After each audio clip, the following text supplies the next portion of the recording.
Salut à tous et bienvenue sur Crazy Pepper, la chaîne où le drame crépite et la vengeance brûle plus que jamais. Si vous aimez les rebondissements à couper le souffle, les personnages audacieux et les histoires qui vous tiennent en haleine jusqu'à la fin, vous êtes au bon endroit. Abonnez-vous et plongez dans des récits captivants de trahison, de karma et de vengeance ultime. Préparez-vous à des moments inoubliables et des fins satisfaisantes, uniquement sur Crazy Pepper. Activez la cloche et que le drame commence. Tu vas payer d'avoir trompé ma femme, espèce de sale enfoiré prétentieux. Le reçu de l'hôtel est tombé du sac de Dana comme une confession. Hampton Inn, chambre 237, mardi soir, le même mardi où elle m'avait dit qu'elle travaillait tard sur le compte Morrison. Je suis resté là, dans notre cuisine, mon café refroidissant dans ma main, fixant les 37 $ et quelques centimes. Cela aurait aussi bien pu être un acte de décès pour notre mariage. 23 ans. 23 ans de dîner d'anniversaire, de paiement de prêt immobilier et de faire semblant que son rire n'était pas devenu mécanique autour de la 15e année. Mais un reçu d'hôtel, c'était un terrain inconnu. Je l'ai remis là où je l'avais trouvé, juste entre sa carte de membre de la salle de sport et une carte de visite d'une boutique dont je n'avais jamais entendu parler. Mes mains étaient stables. Cela m'a surpris. On pourrait penser que la découverte de l'infidélité de sa femme s'accompagnerait de doigts tremblants et d'un cœur battant la chamade, mais au lieu de cela, je me suis senti étrangement calme, comme si j'avais attendu ce moment sans le savoir. Bonjour, papa. Chloé a traîné les pieds dans la cuisine, 23 ans et perpétuellement fatiguée de son travail à l'agence de marketing du centre-ville. Elle a pris une pomme sur le comptoir et l'a mordue avec plus de force que nécessaire. Bonjour, ma chérie, j'ai dit en la regardant. En la regardant vraiment. Quand avait-elle commencé à ressembler autant à Dana? Les mêmes pommettes saillantes, la même façon de tenir ses épaules comme si elle portait un poids invisible. Maman est déjà partie, a-t-elle demandé. Réunion matinale. Le mensonge est sorti sans effort. Incroyable à quel point mentir devient facile quand on vit avec un mensonge. Chloé a reniflé. Bien sûr. Encore une réunion matinale. Elle s'est arrêtée en plein milieu d'une bouchée et m'a regardé. Tu sais, papa, parfois je me demande si tu es le seul de cette famille à ne pas voir ce qui est juste devant lui. Avant que je puisse demander ce qu'elle voulait dire, elle était partie, me laissant seul avec le reçu, me rongeant la mémoire et la certitude grandissante que ma fille savait quelque chose que j'ignorais. Ce soir-là, j'ai fait quelque chose que je n'avais jamais fait en 23 ans de mariage. J'ai suivi ma femme. Le Marriott de la 5e rue avait un parking qui sentait l'huile et les secrets. Je suis resté assis dans ma Honda Civic, moteur éteint, observant les portes de l'ascenseur comme un détective privé dans un mauvais film. La Lexus noire de Dana était garée à 3 places de l'escalier, ce qui signifiait qu'elle était déjà venue ici. On ne connaît pas les places de parking pratiques d'un hôtel à moins d'être un habitué. À 20h47, l'ascenseur a sonné. Dana est sortie, mais elle n'était pas seule. L'homme à ses côtés était grand, élégamment vêtu, avec le genre d'assurance qui vient de n'avoir jamais à vérifier son solde bancaire. Il avait la main sur le bas de son dos, la guidant vers la sortie avec la désinvolture de quelqu'un qui avait fait cela 100 fois auparavant. Rick Alton. Je l'ai reconnu des fêtes de Noël de l'entreprise de Dana, son patron, le PDG d'Alton Security System, l'homme qui m'avait serré la main en décembre dernier et m'avait dit que j'étais un homme chanceux d'avoir une femme aussi brillante. Ils se sont arrêtés près de la voiture de Dana. Rick s'est penché et l'a embrassé. Pas la bise rapide sur la joue que l'on donnerait à un collègue, mais le baiser profond et avide d'un homme qui venait de passer 2 heures dans une chambre d'hôtel avec la femme de quelqu'un d'autre. La main de Dana a glissé sur sa poitrine, ses doigts jouant avec sa cravate. J'en avais assez vu. J'ai démarré ma voiture et suis rentré chez moi, prenant le long chemin à travers des quartiers que je n'avais jamais explorés, passant devant des maisons où d'autres personnes vivaient leur vie apparemment moins compliquée.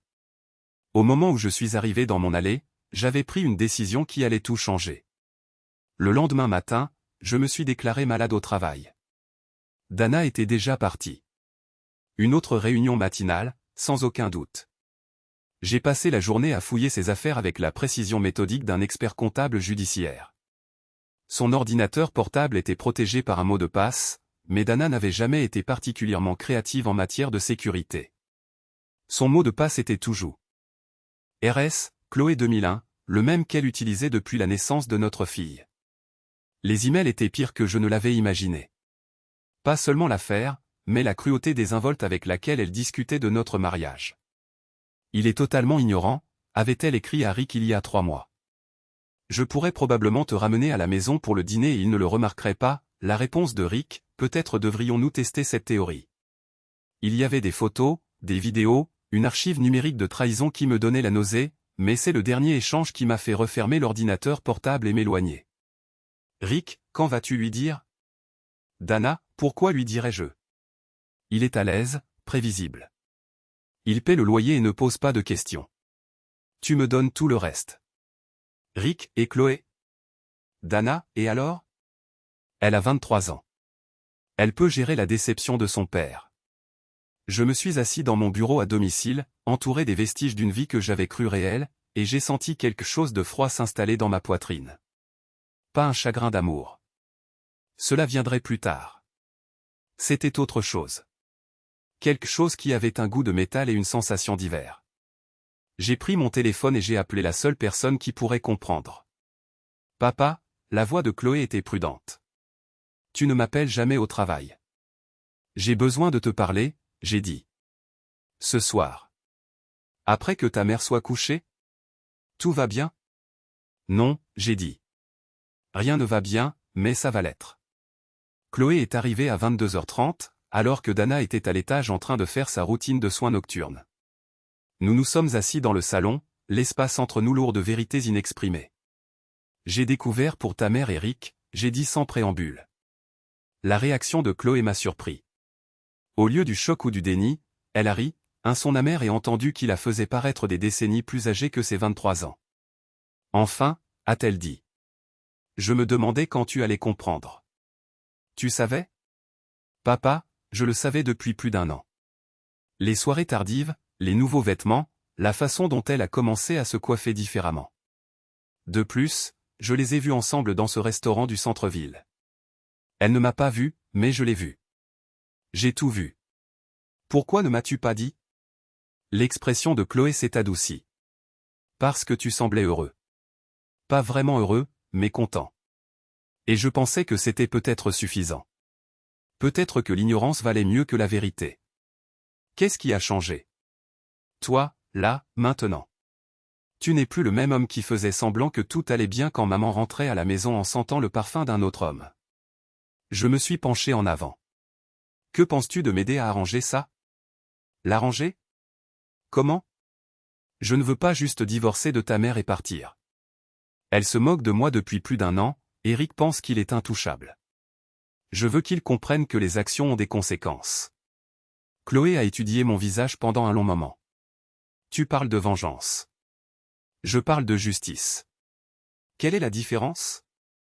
La justice, c'est ce qui se passe dans les tribunaux.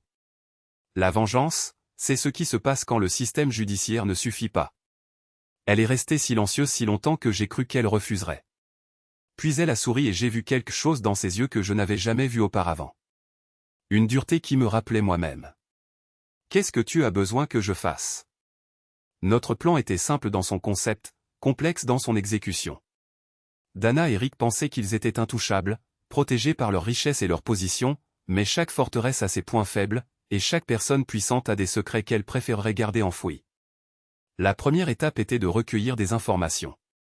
J'avais déjà compromis la sécurité numérique de Dana, mais Rick serait plus difficile. Son entreprise, Alton Security System, était spécialisée dans la cybersécurité pour les clients de haut niveau. Il n'allait pas utiliser mot de passe 123 pour ses comptes de messagerie. Mais Rick avait une faiblesse. Son fils de 25 ans, Tyler. Tyler Alton était tout ce que son père n'était pas naïf, confiant et complètement épris des réseaux sociaux. Plus important encore, c'était exactement le genre de gars que Chloé pouvait manipuler sans transpirer. Je veux que tu te rapproches de Tyler, je lui ai dit lors de l'une de nos séances de stratégie nocturne. Pas trop près, juste assez amical pour qu'il t'invite dans des endroits où son père pourrait se trouver. Tu veux que j'utilise mes charmes féminins? Chloé a levé un sourcil. Je veux que tu sois toi-même, intelligente, drôle, attirante. Tyler n'a probablement jamais rencontré une femme qui n'ait pas été impressionnée par son fond fiduciaire. Tu supposes que je peux supporter d'être près de quelqu'un comme ça. Je suppose que tu veux voir le visage de ta mère quand son petit monde parfait s'effondrera. Chloé a souri. Quand tu le dis comme ça. L'opération Tyler a duré 3 semaines.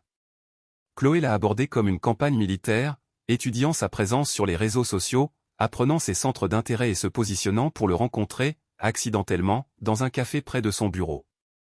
En une semaine, il s'envoyait des SMS constamment. En 2 semaines, il l'invitait à des fêtes dans la propriété de son père.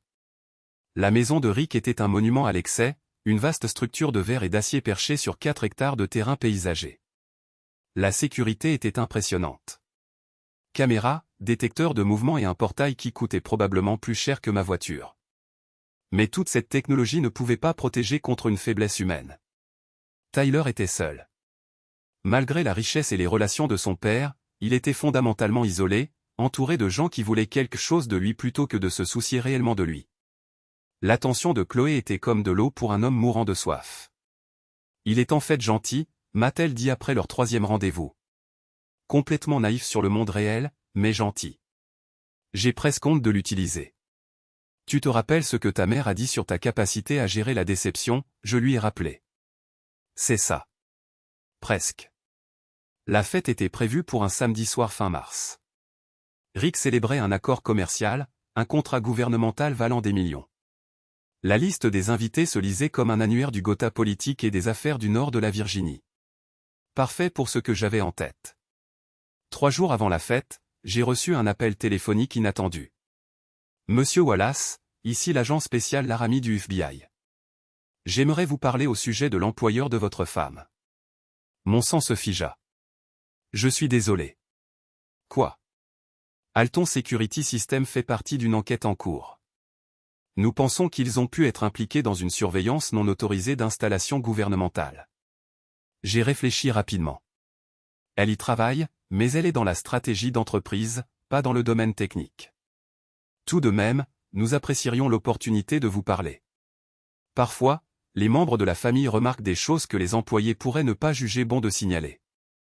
Nous nous sommes rencontrés dans un café à Arlington.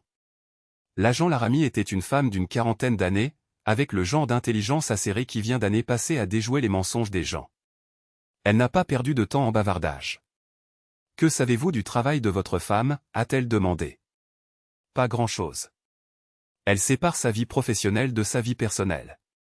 A-t-elle mentionné quelque chose d'inhabituel à propos de son patron, Rick Alton? Des demandes étranges, des projets inhabituels, ce genre de choses? J'ai pensé aux emails que j'avais lus, la mention fortuite du projet Monténégro et de la situation de Hazel Grove. J'avais supposé que c'était des affaires normales. Agent Laramie, de quoi Rick Alton est-il exactement soupçonné? Elle m'a étudié attentivement. Vente de technologies de surveillance classifiées à des gouvernements étrangers, utilisation de son habilitation de sécurité pour accéder à des informations auxquelles il ne devrait pas avoir accès, potentiellement de la trahison. Le monde a vacillé. Ma femme n'avait pas seulement une liaison avec son patron, elle avait une liaison avec un potentiel traître. Je dois vous poser une question, j'ai dit lentement. Si quelqu'un avait des preuves d'activités illégales chez Alton Security, comment procéderait-il pour les signaler? Quel genre de preuves? Hypothétiquement, des communications numériques, des dossiers financiers, peut-être des vidéos de surveillance d'activités illégales. L'agent Laramie s'est penché en avant. Monsieur Wallace, avez-vous quelque chose à me dire? J'ai pris une décision qui allait tout changer. Je pourrais, mais j'ai besoin de quelque chose en retour. Nous ne passons pas d'accord avec des civils. Vous le faites? Quand ces civils ont accès à des preuves que vous ne pouvez obtenir autrement. Elle est restée silencieuse un long moment. Que voulez-vous? Je veux être là quand vous l'arrêterez. Je veux voir son visage quand il réalisera que son monde est fini. Ce n'est pas comme ça que ça marche. Alors ça non plus. Je me suis levé pour partir. Attendez. L'agent Laramie a soupiré. Que voulez-vous d'autre?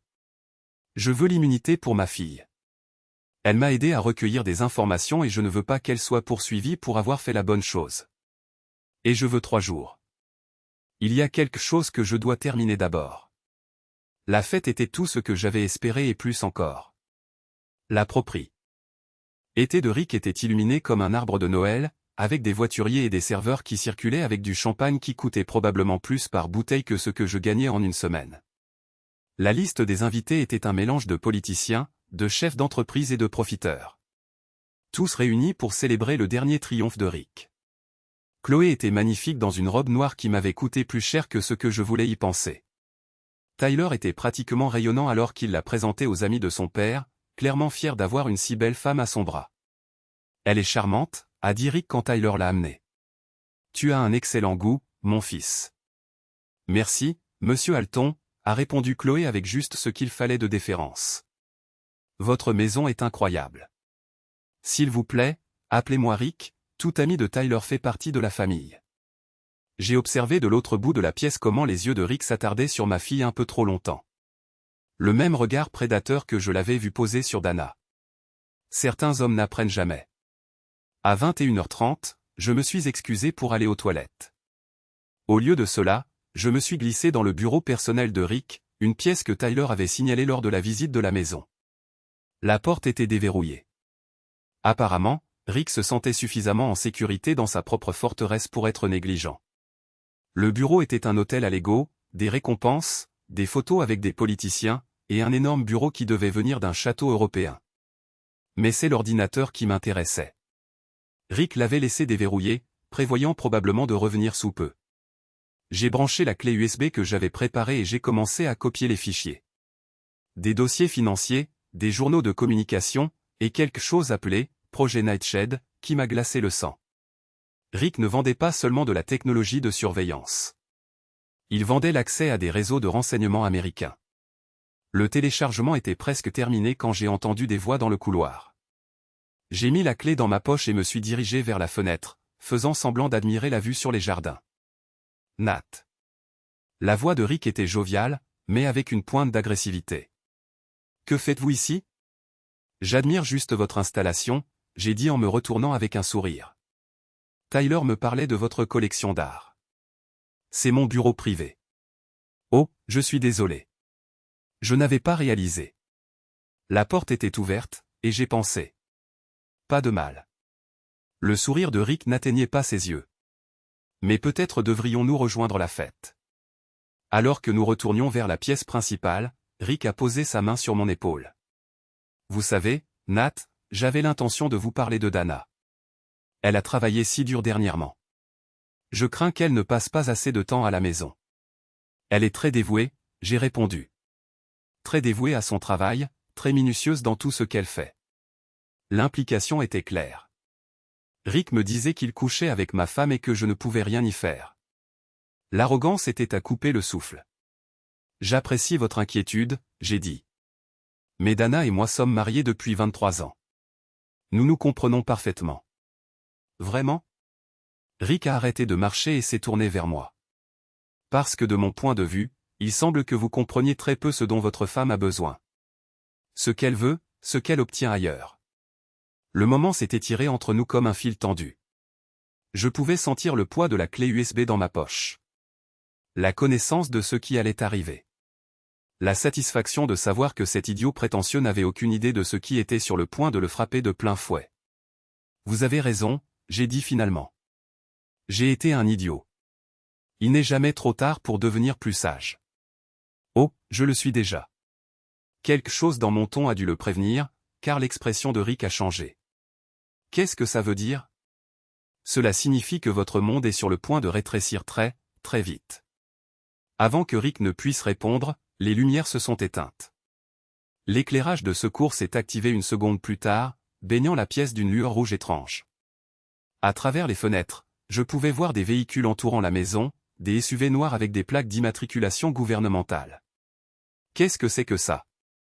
Rick s'est dirigé vers la fenêtre, son visage pâle sous l'éclairage de secours. FBI.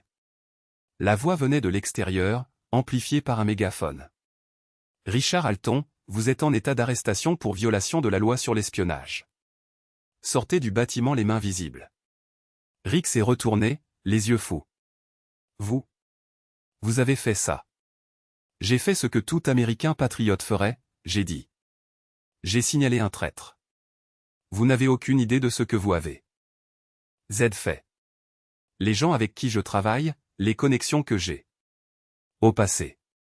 La porte d'entrée a éclaté et des agents du FBI en tenue tactique ont envahi la pièce.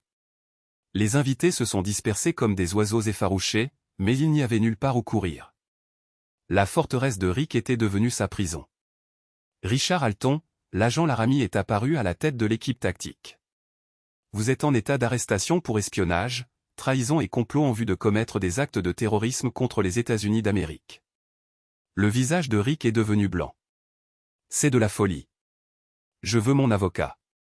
Vous aurez tout le temps d'appeler des avocats. L'agent Laramie a fait un signe de tête à son équipe, qui s'est avancée avec des menottes. Monsieur Wallace, merci de votre assistance. La tête de Rick s'est tournée brusquement vers moi. Wallace, vous êtes derrière tout ça.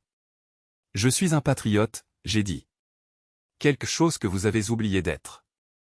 Alors que les agents emmenaient Rick, j'ai aperçu Chloé de l'autre côté de la pièce.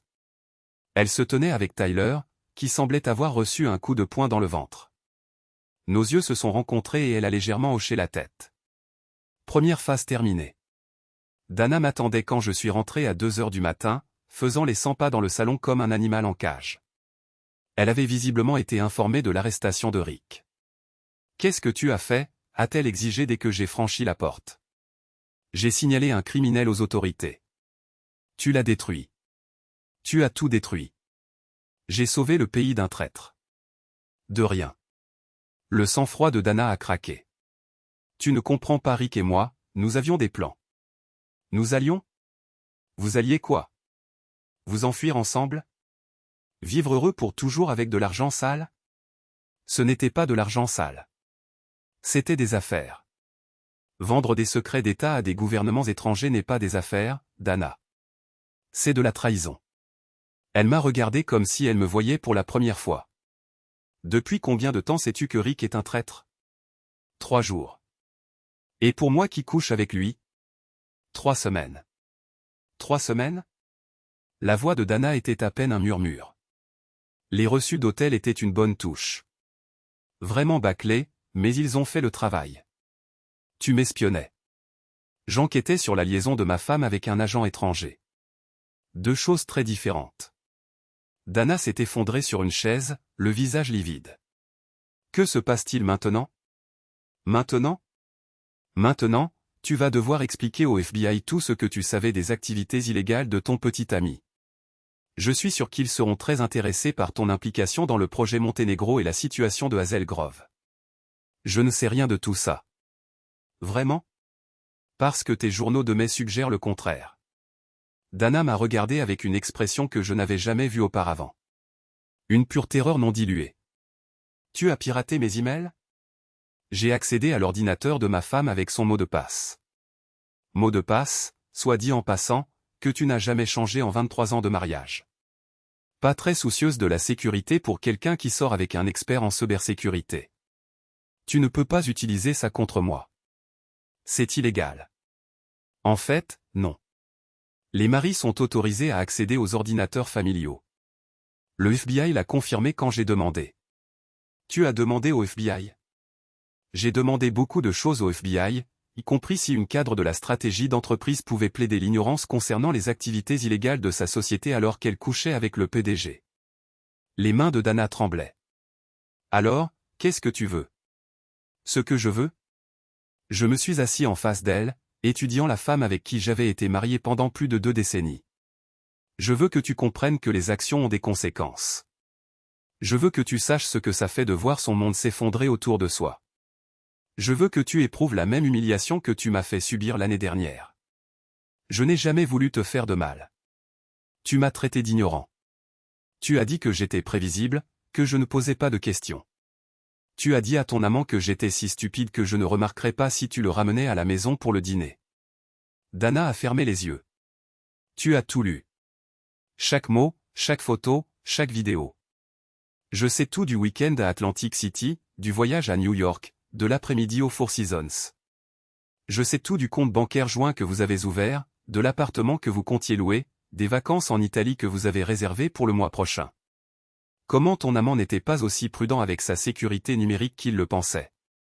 Incroyable ce qu'on peut apprendre quand on est marié à quelqu'un qui travaille dans ce domaine. Dana pleurait maintenant.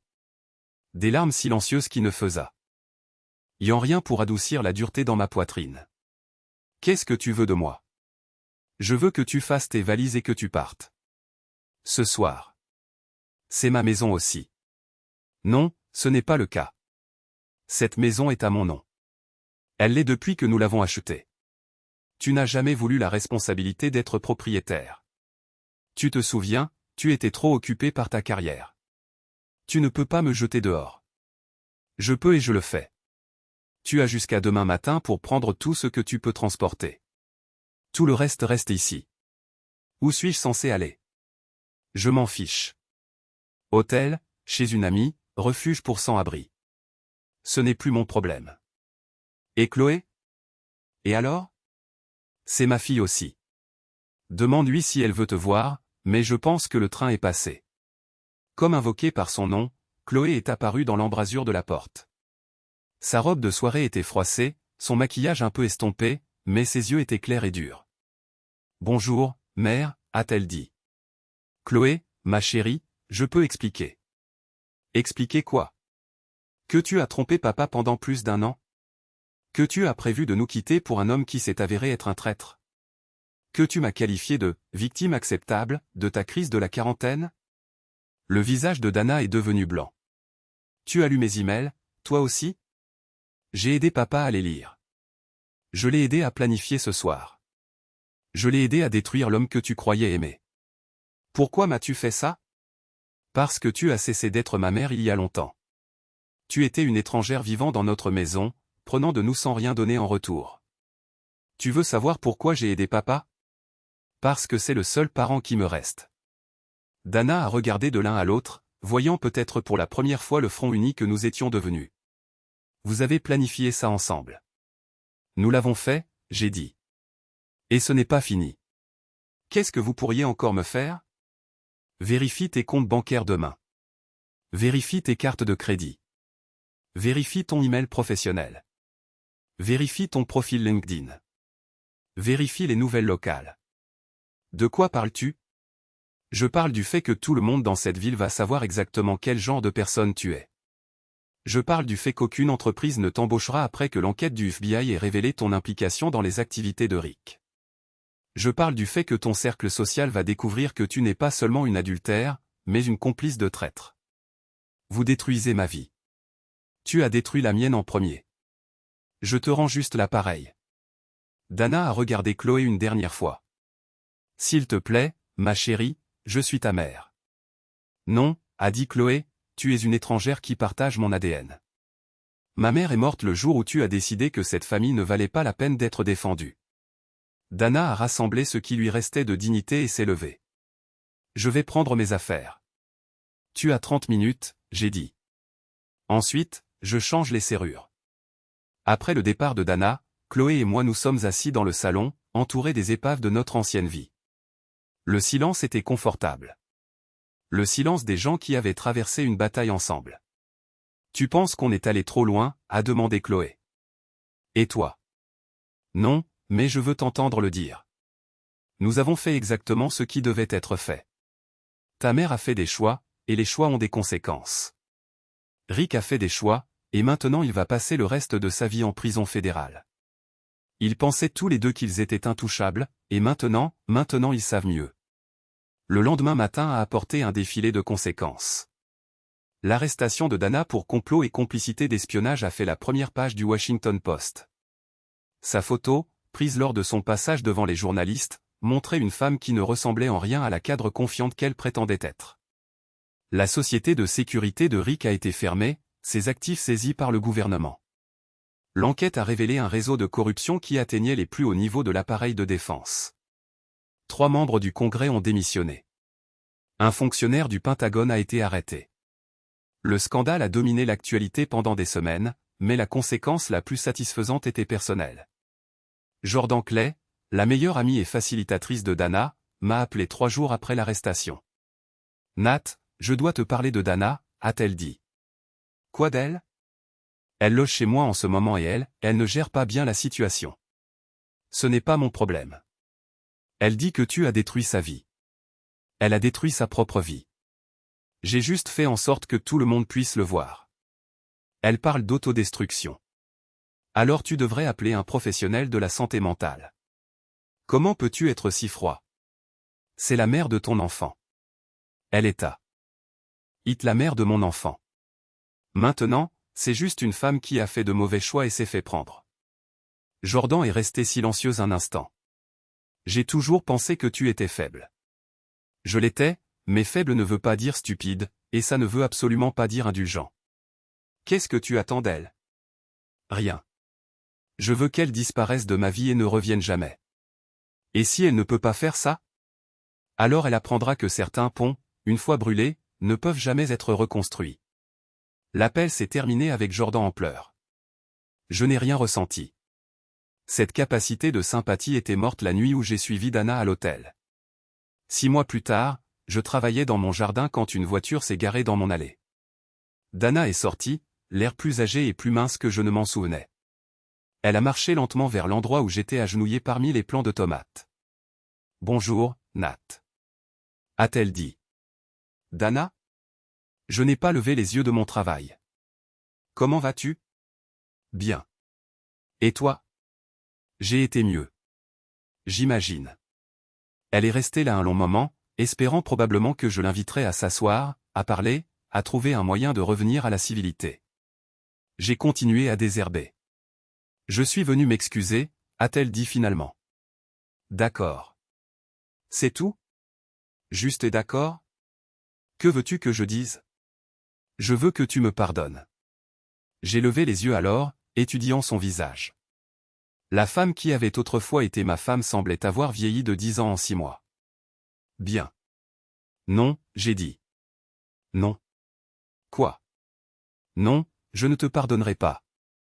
Non, je n'accepte pas tes excuses. Non, il n'y a aucun chemin de retour vers une quelconque relation entre nous. Nous avons une fille ensemble. J'ai une fille. Tu as un lien biologique avec quelqu'un qui ne veut rien avoir à faire avec toi. Elle ne prend même pas mes appels. Peux-tu la blâmer? Le calme de Dana a craqué. J'ai fait une erreur. Une erreur et tu as détruit tout ce à quoi je tenais. Une erreur? Je me suis levé, essuyant la terre de mes mains. Tu as eu une liaison pendant plus d'1 an. Tu as prévu de nous quitter pour un homme qui volait des secrets d'État. Tu m'as traité d'ignorant et de prévisible. Tu as dit à ton amant que notre fille pouvait gérer la déception. Quelle partie de tout cela était une erreur? Tout. Tout était une erreur. Non, Dana, c'était un choix. Tu as fait un choix chaque jour pendant plus d'1 an. Tu as choisi de me mentir, de me trahir, de m'humilier. Tu as choisi de faire passer tes désirs égoïstes avant le bien-être de ta famille. Tu as choisi de coucher avec un traître qui vendait notre pays pour de l'argent. Je ne savais rien de la trahison. Tu savais qu'il était marié. Tu savais que j'étais ton mari. Tu savais que Chloé te regardait jeter notre famille pour un homme qui te considérait comme rien de plus qu'un pion commode. Dana a tressailli comme si je l'avais giflé. Tu ne m'as jamais parlé comme ça avant. Je n'en avais jamais eu de raison. Qu'est-il arrivé à l'homme que j'ai épousé? Il est mort la nuit où je t'ai suivi à l'hôtel et t'ai regardé embrasser un autre homme. Ce que tu regardes maintenant, c'est ce qui reste. Je veux arranger les choses. Tu ne peux pas. Je peux essayer. Tu peux partir. Tu peux monter dans ta voiture, t'en aller et ne jamais revenir. Tu peux me laisser, moi et Chloé, vivre nos vies sans le rappel constant de ta trahison. Je t'aime. Non, tu ne m'aimes pas. Tu aimes l'idée de ne pas être seul. Tu aimes l'idée d'avoir quelqu'un sur qui te reposer maintenant que ton plan parfait s'est effondré. Tu aimes l'idée de la rédemption sans conséquence. Ce n'est pas vrai. C'est tout à fait vrai. Si tu m'aimais, tu n'aurais jamais fait ce que tu as fait. Si tu aimais Chloé, tu aurais pensé à la façon dont tes actions l'affecteraient. Si tu aimais cette famille, tu te serais battu pour elle au lieu de la jeter pour un homme qui te considérait comme jetable. Dana pleurait maintenant, les pleurs de quelqu'un qui était à court d'options. S'il te plaît, Nat, je t'en supplie. Me supplier de quoi? De faire semblant que la dernière année n'a pas eu lieu? D'oublier que tu étais prête à détruire notre famille pour un homme qui était prêt à détruire notre pays? De faire bon accueil à la femme qui m'a traité de trop stupide pour remarquer si elle ramenait son amant à la maison pour le dîner? J'étais en colère quand j'ai écrit ça. Je ne le pensais pas. Tu pensais chaque mot. Et tu sais quoi? Tu avais raison. J'étais trop stupide pour remarquer.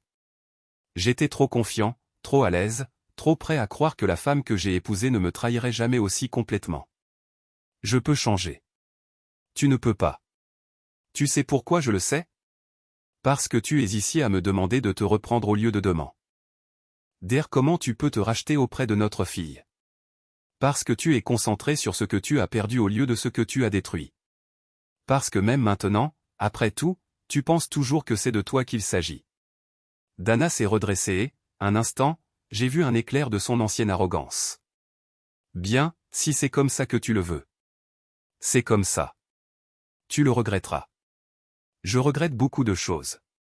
T'avoir épousé, te faire confiance, gaspiller 23 ans de ma vie pour quelqu'un qui me voyait comme une commodité. Mais je ne regretterai pas de te laisser partir. Et Chloé? Et alors? C'est ta fille, mais c'est ma fille aussi. J'ai des droits. Tu n'as aucun droit. Tu y as renoncé quand tu as choisi Rick plutôt que nous. Je peux te combattre devant les tribunaux. Avec quel argent? Tes actifs ont été saisis dans le cadre de l'enquête. Tes comptes bancaires ont été gelés. Tes cartes de crédit ont été annulées. Tu vis dans un studio et tu travailles dans un centre d'appel. Tu n'as pas les moyens de me combattre pour quoi que ce soit. Le visage de Dana est devenu pâle. Comment sais-tu pour l'appartement? Je sais tout de ta vie. Je sais pour le travail, l'appartement, le fait que tu prends des antidépresseurs et que tu consultes un thérapeute 2 fois par semaine. Je sais pour le problème d'alcool, et le fait que tu as pris 15 kilos depuis l'arrestation. Je sais parce que j'ai fait en sorte de le savoir. Tu me fais surveiller. Je garde un œil sur un risque de sécurité. Quelqu'un qui avait accès à des informations classifiées était impliqué avec un traître. Quelqu'un qui pourrait décider de causer des problèmes à la famille qu'elle a déjà détruite. Je ne te ferai jamais de mal, ni à Chloé. Tu l'as déjà fait. La seule question est de savoir si tu le feras encore. Dana a reculé d'un pas, la peur vacillant sur son visage. Qu'est-ce que tu dis? Je dis que tu devrais être très prudente quant à la façon dont tu procèdes. Je dis que l'homme que tu as épousé est parti, et l'homme qui l'a remplacé n'est pas quelqu'un que tu veux contrarier. Je dis que tu devrais prendre ce qui reste de ta vie et construire quelque chose de nouveau ailleurs, loin d'ici. Tu me menaces? Je te donne un conseil. Un conseil gratuit de quelqu'un qui sait exactement de quoi tu es capable et exactement de quoi je suis capable en retour. Dana m'a regardé longuement, voyant peut-être pour la première fois toute l'étendue de ce qu'elle avait réveillé. Puis elle s'est retournée et est retournée à sa voiture sans un mot de plus. Je l'ai regardé s'éloigner, puis je suis retourné à mon jardin. Les tomates poussaient bien cette année. Ce soir-là, Chloé est passée dîner. Elle allait bien depuis la séparation, se jetant dans son travail et sa vie sociale avec une énergie que je n'avais pas vue depuis des années. Le fardeau de garder les secrets de sa famille s'était envolé, et elle devenait la femme qu'elle était destinée à devenir. Maman est passée aujourd'hui, lui dis-je alors que nous nous installions pour manger. Qu'est-ce qu'elle voulait? Le pardon, la réconciliation, une chance de s'expliquer? Que ai-tu lui a dit? Je lui ai dit, non. Chloé hocha la tête. Bien. J'en ai marre qu'elle pense qu'elle peut juste s'excuser et que tout rentrera dans l'ordre. Elle a dit que tu ne répondrais pas à ses appels, n'est-ce pas? Non. Alors tu comprends. Nous mangeâmes en un silence confortable pendant un moment. 2 survivantes d'une guerre que nous n'avions jamais demandé à mener. Finalement, Chloé parla. Penses-tu que nous sommes de mauvaises personnes pour ce que nous avons fait? Toi? Parfois, tard la nuit, quand je n'arrive pas à dormir, je pense à Tyler. Il ne méritait pas ce qui lui est arrivé. Son père arrêté, son monde qui s'écroule. C'était juste un gamin qui est tombé amoureux de la mauvaise fille. Tyler ira bien. Il est jeune. Il est riche. Et il apprendra de cela. Dans 5 ans, il repensera à cela comme à l'expérience qui lui a appris à ne pas faire confiance si facilement. Et maman, qu'en est-il d'elle? Elle avait l'air terrible aujourd'hui. Brisée. Elle s'est brisée elle-même. Nous avons juste veillé à ce que tout le monde puisse voir les morceaux. Chloé poussa la nourriture dans son assiette. Est-ce qu'elle te manque parfois? Celle qu'elle était avant. La femme qui me manque n'a jamais existé. Ce n'était qu'un rôle que ta mère jouait quand ça l'arrangeait. C'est dur. C'est honnête. Ta mère a passé 23 ans à faire semblant d'être quelqu'un qu'elle n'était pas. L'aventure ne l'a pas changé. Elle l'a révélé. Qu'en est-il de nous? Qu'est-ce que cela a révélé de nous? J'y ai réfléchi. Cela a révélé que nous sommes plus forts que nous le pensions. Que nous pouvons survivre à la trahison et en ressortir indemnes. Que nous n'avons pas à être des victimes juste parce que quelqu'un essaie de faire de nous des victimes. Parfois, j'ai l'impression que nous sommes devenus des monstres. Peut-être que oui, mais nous sommes devenus des monstres qui se protégeaient les uns les autres au lieu de monstres qui se détruisaient mutuellement. Je peux vivre avec ça. 3 mois plus tard, je nettoyais le garage quand j'ai trouvé une boîte de vieux albums photos, des photos de nos vacances en famille, des fêtes d'anniversaire, des anniversaires de mariage, des images d'une vie qui avait semblé réelle à l'époque, mais qui semblait maintenant une fiction élaborée. J'étais sur le point de les jeter quand une photo m'a arrêté. Dana, Chloé et moi à la remise des diplômes du lycée de Chloé. Nous avions l'air heureux. Nous avions l'air d'une famille. Pendant un instant, j'ai ressenti quelque chose qui aurait pu être du regret. Puis je me suis souvenu du reçu de l'hôtel et le sentiment est passé. J'ai jeté les albums à la poubelle et j'ai fini de nettoyer le garage. Le passé était mort et j'en avais fini de le pleurer. 2 semaines plus tard, Jordan Clay m'a rappelé. Nat, il faut que je te dise quelque chose à propos de Dana. Je ne veux pas l'entendre. Elle a été arrêtée. Cela a attiré mon attention. Pourquoi? Conduite en état d'ivresse. Elle a percuté un arbre sur la route 7. Elle est à l'hôpital. Est-ce qu'elle va s'en sortir? Physiquement, oui. Mentalement, je ne pense pas. Elle a parlé de toi et de Chloé. Elle est obsédée par l'idée que vous la surveillez, la suivez, l'attendez pour qu'elle fasse une erreur. Je ne le fais pas. Je le sais. Mais elle n'y croit pas.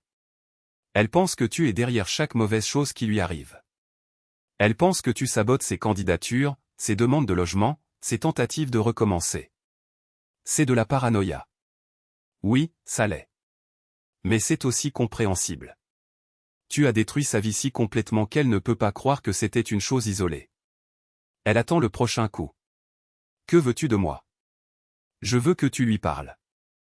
Dis-lui que c'est fini. Que tu ne prévois plus de vengeance. Qu'elle peut essayer de reconstruire sa vie sans regarder par-dessus son épaule. Pourquoi ferais-je ça? Parce qu'elle est en train de mourir, Nat. Peut-être pas physiquement, mais mentalement, émotionnellement. Elle sombre dans la paranoïa et l'autodestruction. Quoi que tu penses qu'elle mérite, c'est pire. Elle a choisi cette voie. Elle a choisi d'avoir une aventure.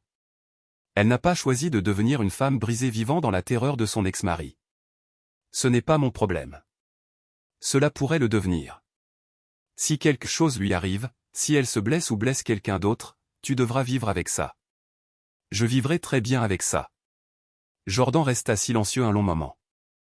J'avais l'habitude de penser que Dana était la personne froide dans ton mariage. J'avais tort. Tu avais tort sur beaucoup de choses. Par lui, Nat. Pour le bien de Chloé, si ce n'est celui de Dana. Laisse ma fille en dehors de ça. Ta fille aime toujours sa mère, même si elle ne l'admettra pas. Si Dana meurt, Chloé se reprochera de ne pas avoir essayé de la sauver. Elle te reprochera de ne pas l'avoir laissé essayer. Chloé a fait son choix. Elle avait 23 ans et était en colère. Elle n'est plus la même personne qu'il y a 1 an, et toi non plus. Qu'est-ce que ça veut dire? Cela signifie que la vengeance a peut-être fait du bien à l'époque, mais elle t'empoisonne. Elle te transforme en quelqu'un que ta fille ne reconnaît pas. Ma fille comprend exactement qui je suis. Vraiment? À quand remonte la dernière fois où vous avez ri ensemble? À quand remonte la dernière fois où vous avez parlé d'autre chose que de votre haine mutuelle de Dana? À quand remonte la dernière fois où tu l'as vue autrement que comme ta partenaire de vengeance? Ça suffit. Tu deviens obsédé par la destruction de Dana, tout comme elle est obsédée par ta vengeance. Vous êtes tous les deux piégés dans ce cycle de haine et cela vous élimine tous les deux. Je raccroche maintenant. Nat. J'ai mis fin à l'appel et je me suis assis dans ma cuisine, fixant le téléphone. Jordan avait tort. Je n'étais pas obsédé par la destruction de Dana. J'étais passé à autre chose. Je construisais une nouvelle vie, une meilleure vie, libre des mensonges et de la trahison de mon mariage. Mais en restant assis là, j'ai réalisé que je ne me souvenais pas de la dernière fois où j'avais ri. Je ne me souvenais pas de la dernière fois où je m'étais senti vraiment heureux de quoi que ce soit. Chaque conversation avec Chloé finissait par tourner autour de Dana. Chaque interaction sociale était filtrée à travers le prisme de ce que les gens savaient sur le divorce, l'aventure, l'arrestation. J'étais libéré de Dana, mais je n'étais pas libéré de la colère. Peut-être que Jordan avait raison. Peut-être que la colère m'empoisonnait. Cette nuit-là, j'ai appelé Chloé. « Papa, qu'est-ce qui ne va pas ? » « Rien ne va mal. Je voulais juste te parler. » « De quoi ? » ?»« De tout sauf de ta mère. » Chloé resta silencieuse un instant. « Je ne pense pas me souvenir comment faire ça. » « Moi non plus, mais peut-être devrions-nous essayer. » « D'accord. Comment s'est passée ta journée ? » ?»« Bien. J'ai terminé le projet de jardin et je pense à suivre ce cours de photographie dont tu as parlé. » « Vraiment ? Tu n'as jamais montré d'intérêt pour la photographie auparavant. » »« Je n'ai jamais montré d'intérêt pour beaucoup de choses auparavant. C'est peut-être le moment de changer ça. J'aimerais ça. Ça me manque. Ça me manque de te parler de choses normales. Des choses normales. Des choses qui n'impliquent pas la vengeance, la trahison ou la haine. Des choses qui ne me donnent pas l'impression d'être en guerre contre le monde. Tu en as marre d'être en guerre ? Je suis épuisé, papa. Je suis fatigué d'être en colère tout le temps. Je suis fatigué de regarder par-dessus mon épaule. Je suis fatigué d'avoir l'impression de devoir choisir entre t'aimer toi et l'aimer elle. Tu n'as pas à choisir. N'est-ce pas ? Chaque fois que je pense à lui pardonner, même un petit peu, je me souviens de ce que nous avons fait ensemble. Je me souviens à quel point c'était bon de voir son monde s'effondrer. Et puis je me sens coupable de la regretter. Tu as le droit de la regretter. Vraiment ? J'y ai réfléchi. Je regrette la personne que je pensais qu'elle était. Je regrette la vie que je pensais que nous avions. Mais je ne regrette pas la vraie Dana. Celle qui était prête à détruire notre famille pour un homme qui la considérait comme jetable. Et si elle a changé ? Les gens ne changent pas autant, ma chérie. Ils deviennent juste meilleurs pour cacher qui ils sont vraiment. Mais si elle a changé ? Et si perdre tout lui a fait réaliser ce qu'elle a jeté ? Alors elle devra vivre avec cette réalisation pour le reste de sa vie. Certaines leçons ne peuvent pas être désapprises. C'est cruel. C'est honnête. Ta mère a fait des choix et les choix ont des conséquences. Je n'ai pas créé ces conséquences. J'ai juste veillé à ce qu'elles soient proportionnelles à la trahison. Penses-tu que nous sommes allés trop loin ? Toi. Je t'ai posé la question en premier. Je pense que nous avons fait exactement ce que nous devions faire pour nous protéger et nous assurer que les gens qui nous ont blessés comprenaient le coût de leurs actions. Ce n'est pas la même chose. Non, ce n'est pas la même chose. Mais c'est la seule réponse que je peux te donner pour l'instant. Nous avons parlé pendant 1 heure de plus, évitant soigneusement le sujet de Dana. C'était la première conversation normale que nous avions eue en plus d'1 an, et c'était comme prendre une profonde respiration après l'avoir tenue trop longtemps. Mais pendant que nous parlions, je me suis surpris à repenser aux mots de Jordan. À Dana à l'hôpital, brisé et paranoïaque, convaincu que j'orchestrais toujours sa destruction. À la possibilité que ma vengeance ait dépassé la justice pour devenir quelque chose de plus sombre. J'ai repoussé ces pensées. Dana avait fait ses choix et j'avais fait les miens. Les conséquences étaient à elle de les supporter. 3 jours plus tard, l'agent Laramie m'a appelé. « Monsieur Wallace, je voulais vous donner une mise à jour sur l'affaire Alton. » « Qu'en est-il ? » Rick Alton a été retrouvé mort dans sa cellule ce matin. Apparent suicide. Je ne ressentis rien. Je vois. Il y a plus. Il a laissé une note. Elle vous mentionne spécifiquement. Que dit-elle ? Il vous blâme pour sa chute. Il dit que vous avez orchestré son arrestation et détruit sa vie par jalousie. Il dit que vous n'avez pas fini. Que vous ne serez pas satisfait tant que toutes les personnes liées à lui ne seront pas détruites. C'est insensé. Vraiment ? Parce que votre ex-femme a fait des affirmations similaires. Elle est convaincue que vous travaillez toujours activement à détruire sa vie. Ce n'est pas le cas. Je vous crois. Mais la note mentionne aussi des choses qui nous inquiètent. Des irrégularités financières dans son entreprise que nous n'avions pas découvertes. Des actifs cachés qui pourraient avoir été utilisés pour financer des activités illégales. Des comptes bancaires dans des pays étrangers. Qu'est-ce que cela a à voir avec moi? Rick affirme dans la note que vous avez d'une manière ou d'une autre eu accès à des informations que même nous n'avions pas. Il dit que vous connaissiez des comptes et des transactions qui ne figuraient dans aucun des dossiers que vous nous avez donnés. C'est impossible. Vraiment? Parce que nous avons réexaminé les preuves et nous avons trouvé des anomalies. Des signatures électroniques qui ne correspondent pas. Des horodatages qui ne s'alignent pas. Des emprunts.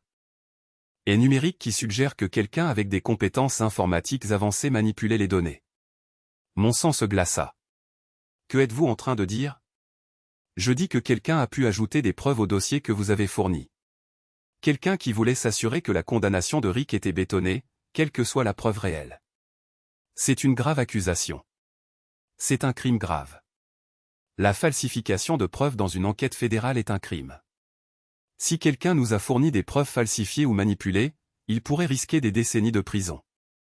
Je vous ai donné exactement ce que j'ai trouvé sur l'ordinateur de Rick. J'en suis sûr. Mais la question est de savoir si ce que vous avez trouvé était ce qui était réellement là ou si c'était ce que quelqu'un voulait que vous trouviez. Je ne comprends pas. Monsieur Wallace, y a-t-il une chance que quelqu'un d'autre ait eu accès aux fichiers que vous nous avez donnés? Quelqu'un avec les compétences techniques pour manipuler des preuves numériques. J'ai pensé à Chloé, à son travail dans la société de marketing, aux compétences informatiques qu'elle n'avait jamais mentionnées auparavant. J'ai pensé à la clé USB, aux fichiers qui avaient semblé presque trop pratiques, trop parfaitement incriminants. J'ai besoin de parler à mon avocat, dis-je. C'est probablement une bonne idée. Après que l'agent Laramie ait raccroché, je me suis assis dans ma cuisine et j'ai essayé de comprendre ce que je venais d'apprendre. Chloé avait-elle manipulé les preuves? Avait-elle ajouté des fichiers incriminants pour assurer la condamnation de Rick? Ma fille avait-elle commis des crimes fédéraux pour m'aider à me venger? Plus j'y pensais, plus cela avait du sens. Les fichiers avaient été trop parfaits, trop complets. Rick était coupable de quelque chose, mais peut-être pas de tout ce dont nous l'avions accusé. Peut-être que Chloé avait décidé que la vérité n'était pas suffisante, que la justice exigeait un peu de créativité. Je l'ai appelé immédiatement. Papa, tu as l'air en colère. J'ai besoin de te demander quelque chose, et j'ai besoin que tu me dises la vérité.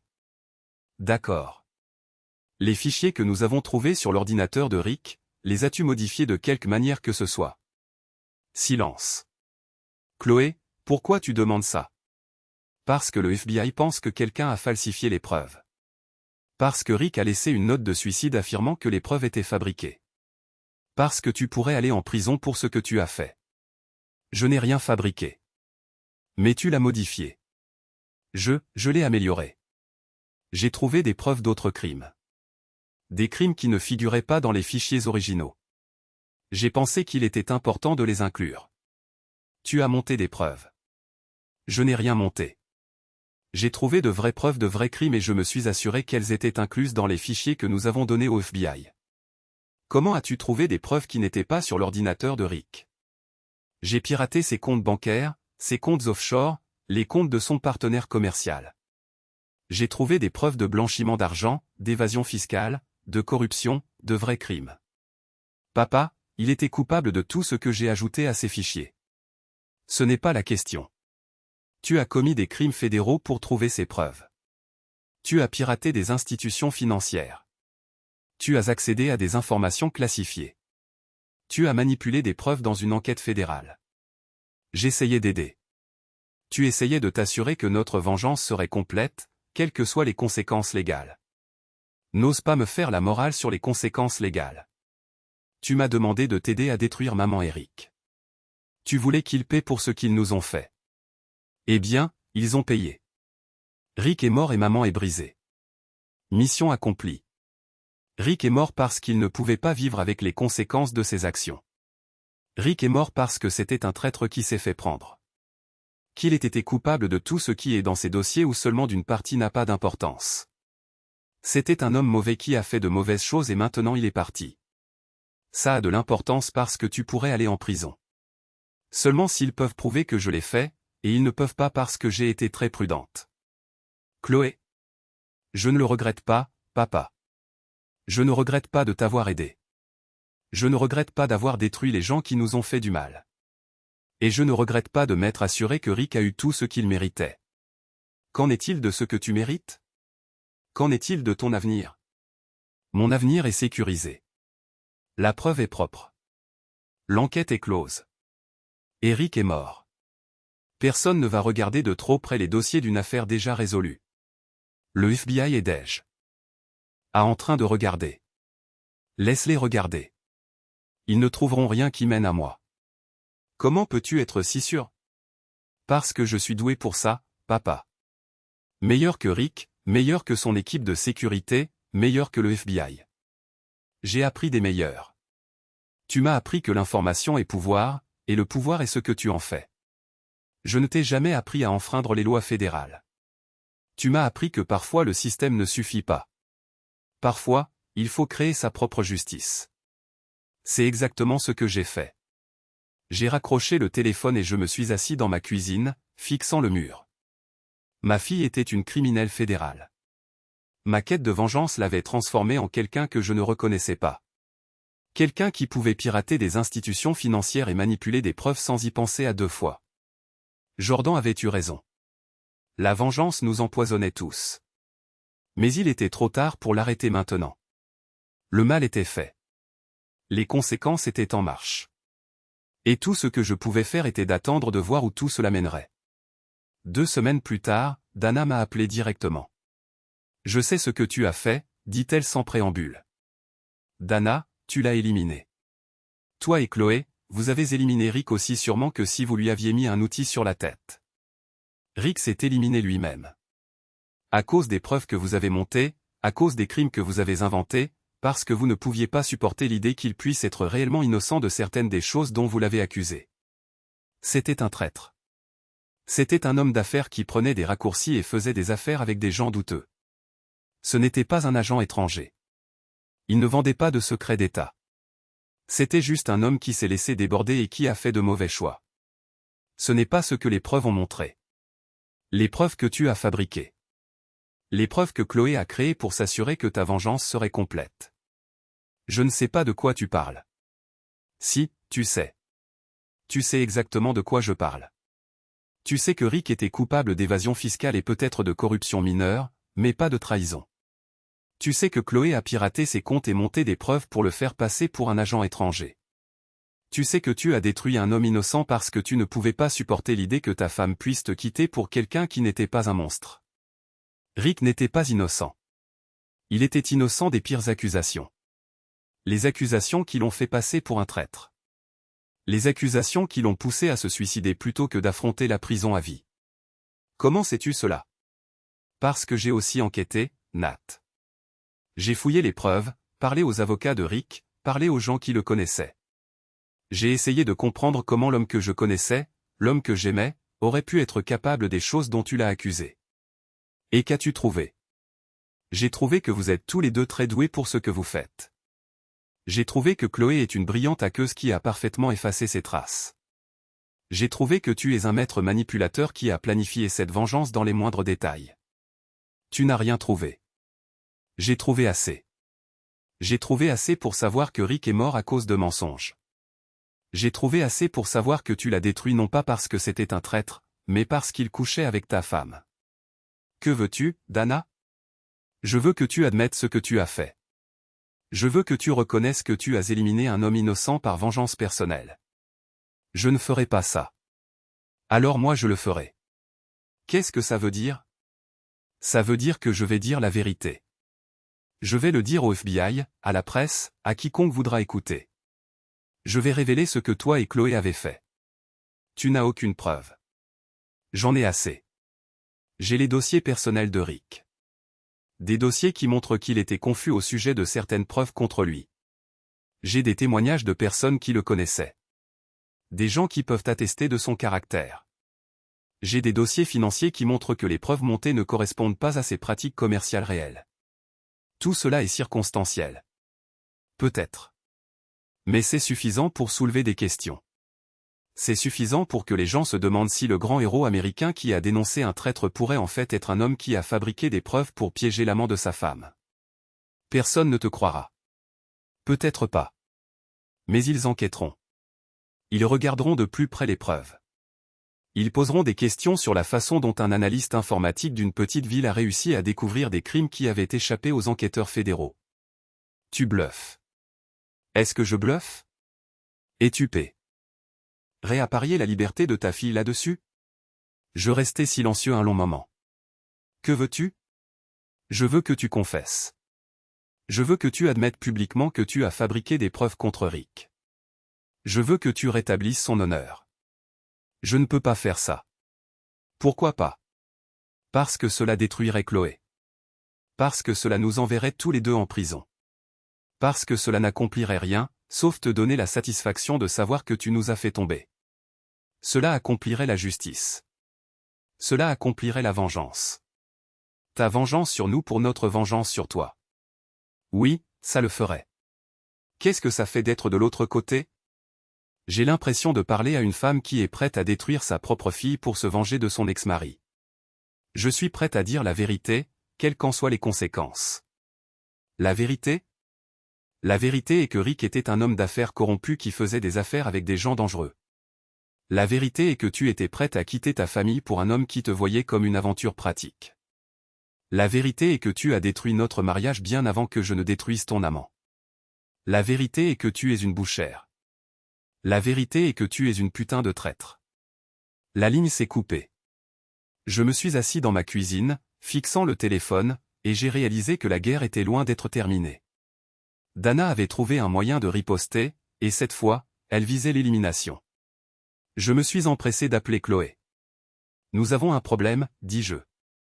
Quel genre de problème? Ta mère est au courant de la manipulation des preuves. Elle menace de nous dénoncer. Elle ne peut rien prouver. Elle n'a pas besoin de prouver quoi que ce soit. Elle a juste besoin de soulever suffisamment de questions pour déclencher une nouvelle enquête. Alors, qu'est-ce qu'on fait? Il faut qu'on se parle en personne ce soir. Papa, tu me fais peur. Bien. Tu devrais avoir peur. Nous devrions tous les deux. Cette nuit-là, Chloé et moi nous sommes assis dans mon salon et avons planifié notre prochain coup. Le chasseur était devenu le chassé, et nous devions décider jusqu'où nous étions prêts à aller pour nous protéger. On pourrait disparaître, suggéra Chloé.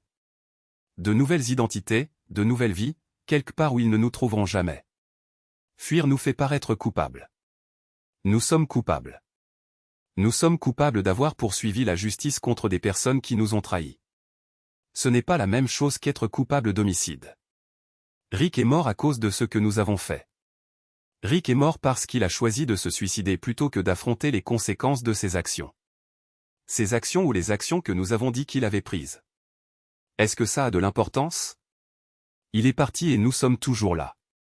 La question est de savoir si nous allons laisser ta mère nous détruire avec sa version de la vérité. Quelle est l'alternative? Nous ripostons.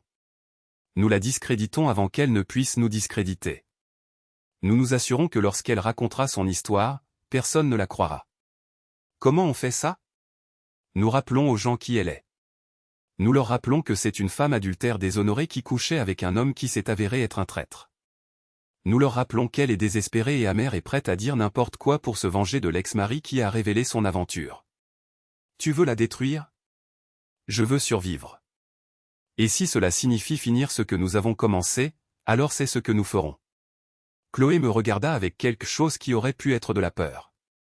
Qu'est-ce qui nous est arrivé, papa? Qu'est-ce que nous sommes devenus? Nous sommes devenus des survivants. Nous sommes devenus des gens qui ont refusé d'être des victimes. Nous sommes devenus des gens qui étaient prêts à détruire quiconque nous menaçait. Oui, c'est ce que nous avons fait. Est-ce que c'est ce que tu veux être? J'y ai réfléchi. Je veux être quelqu'un qui protège sa famille. Quelqu'un qui s'assure que les gens qui nous ont fait du mal comprennent le coût de leurs actions. Quelqu'un qui ne laisse pas la trahison impunie, même si cela signifie devenir un monstre. Même ça. Chloé hocha lentement la tête. Alors nous ferions mieux d'être de très bons monstres. Le lendemain matin, nous avons mis notre plan à exécution. J'ai appelé tous les médias locaux et leur ai dit que mon ex-femme, mentalement instable, prévoyait de porter de fausses accusations contre moi dans une tentative désespérée de réhabiliter la réputation de son amant décédé. Je leur ai fourni des copies des courriels de Dana, de ses dossiers d'arrestation et de ses évaluations psychiatriques. Chloé s'est occupée des médias sociaux, créant de faux comptes et répandant des rumeurs sur le problème d'alcool de Dana, s'édifie. Cultée financière et ses antécédents de fabrication d'histoires pour attirer l'attention. En quelques heures, le récit était établi. Dana Wallace était une femme amère et désespérée qui dirait n'importe quoi pour nuire à l'homme qui avait révélé son aventure avec un traître. Au moment où Dana a tenu sa conférence de presse, le mal était fait. Les journalistes étaient sceptiques. Le public était indifférent et ses accusations semblaient être les délires d'une femme qui avait tout perdu et ne pouvait pas accepter la responsabilité de ses actes. Mais Dana était plus préparée que nous ne l'avions prévu. Elle avait des documents, des déclarations de témoins et un calendrier détaillé qui rendait ses accusations plausibles.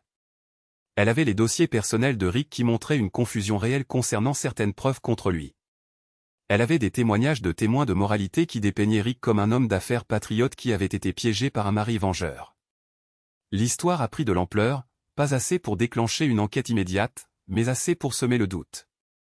Assez pour que les gens se demandent si le héros qui avait dénoncé un traître pourrait en fait être un homme qui avait fabriqué des preuves pour piéger l'amant de sa femme. L'attention des médias était intense. Des journalistes campaient devant ma maison, appelaient mon lieu de travail et fouillaient tous les aspects de ma vie. Je suis devenu le sujet de spéculations et de débats. Dépeint alternativement comme un héros patriotique et un mari vengeur qui était allé trop loin. Mais le pire, c'était de voir ce que cela faisait à Chloé.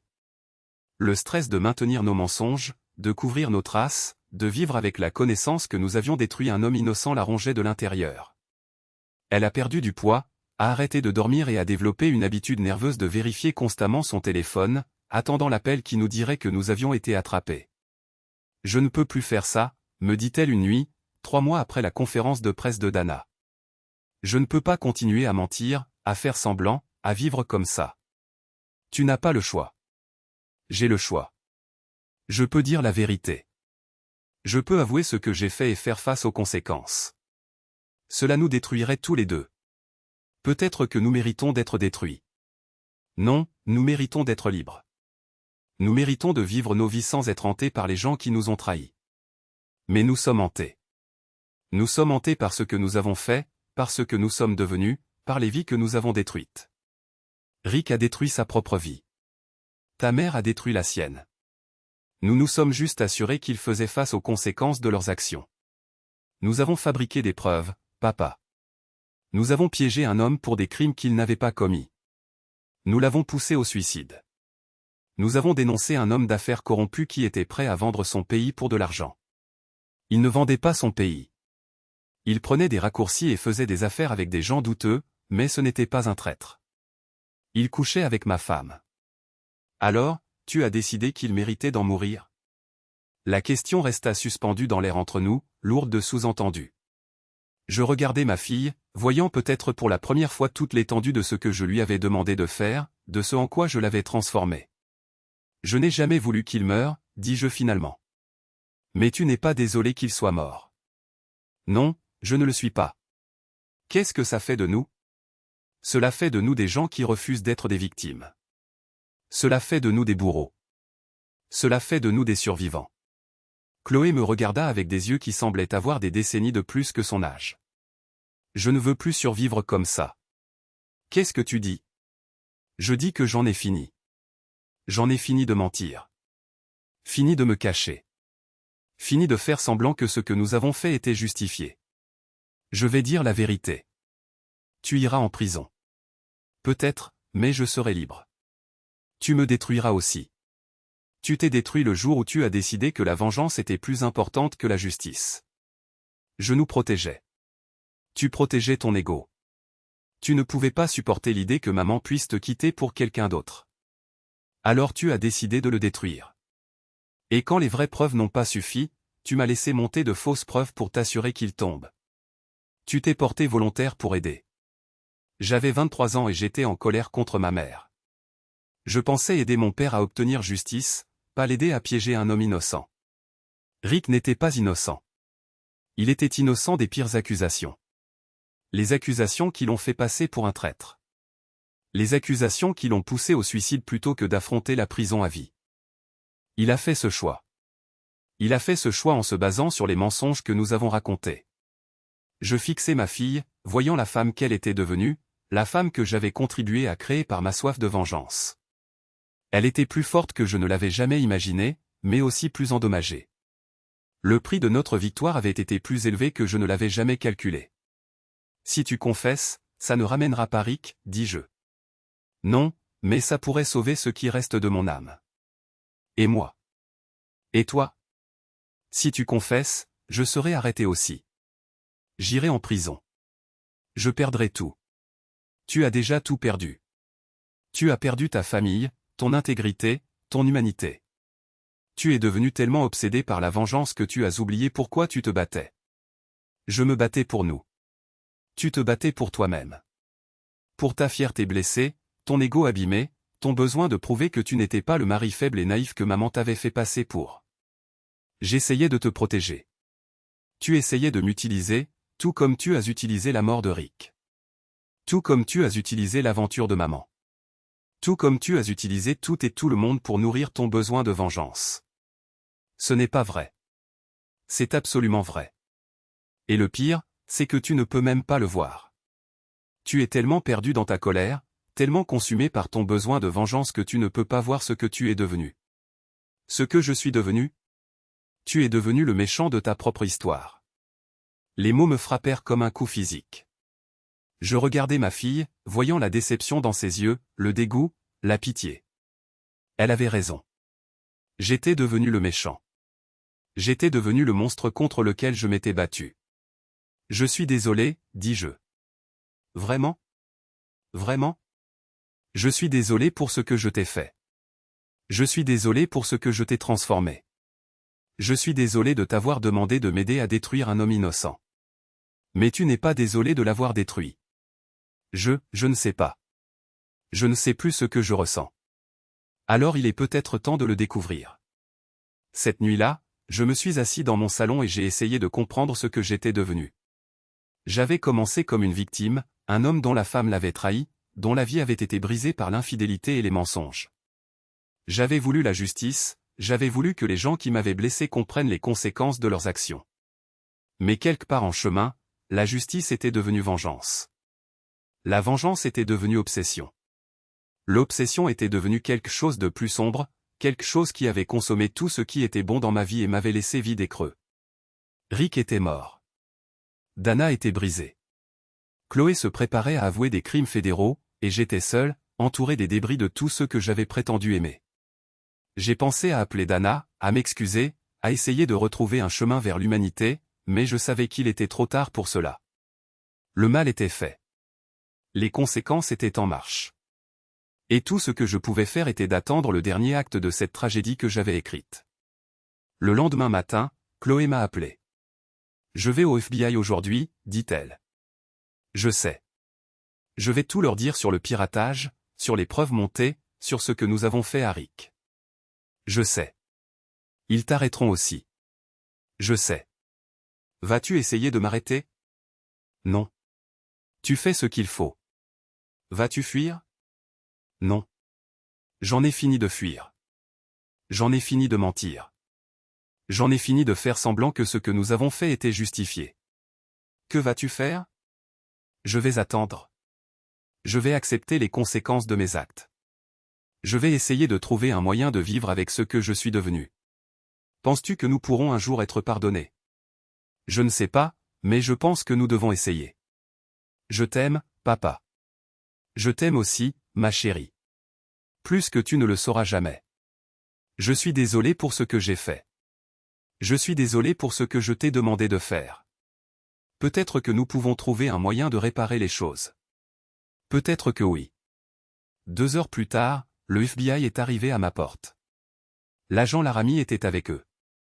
Son expression était grave mais pas indifférente. Nathan Wallace, vous êtes en état d'arrestation pour complot en vue de commettre une fraude, falsification de preuves dans le cadre d'une enquête fédérale et complicité dans le décès illégitime de Richard Alton. J'ai tendu les mains pour les menottes. Je comprends. Vous avez le droit de garder le silence. Pendant qu'il me lisait mes droits, j'ai pensé à Dana, à la femme que j'avais épousée 23 ans auparavant, à la vie que nous avions construite ensemble avant que tout ne tourne mal. J'ai pensé à Chloé, à cette fille brillante et belle qui avait été prête à commettre des crimes fédéraux pour aider son père à se Venger. J'ai pensé à Rick, à l'homme que j'avais détruit parce que je ne pouvais pas supporter l'idée que ma femme puisse aimer quelqu'un d'autre. J'ai pensé au choix que j'avais fait, au chemin que j'avais choisi, au prix que j'avais payé pour ma vengeance. Et j'ai réalisé qu'en essayant de détruire les gens qui m'avaient blessé, j'avais détruit la seule chose qui avait vraiment compté, ma famille. Les menottes se sont refermées et j'ai été emmené pour faire face aux conséquences de mes actes. Alors que nous roulions vers le bâtiment du FBI, j'ai vu Dana debout sur le trottoir, me regardant avec une expression que je ne pouvais pas déchiffrer. Elle avait l'air plus âgée, plus mince, plus fragile que dans mes souvenirs. Mais elle était toujours vivante, toujours en train de se battre, toujours refusant d'être brisée par ce que je lui avais fait. Je voulais lui dire que j'étais désolé. Je voulais lui dire que je l'avais aimée autrefois. Que j'avais aimé la femme que je pensais qu'elle était. Que j'avais détruit nous deux dans ma quête de vengeance. Mais il était trop tard pour les excuses. Trop tard pour la rédemption.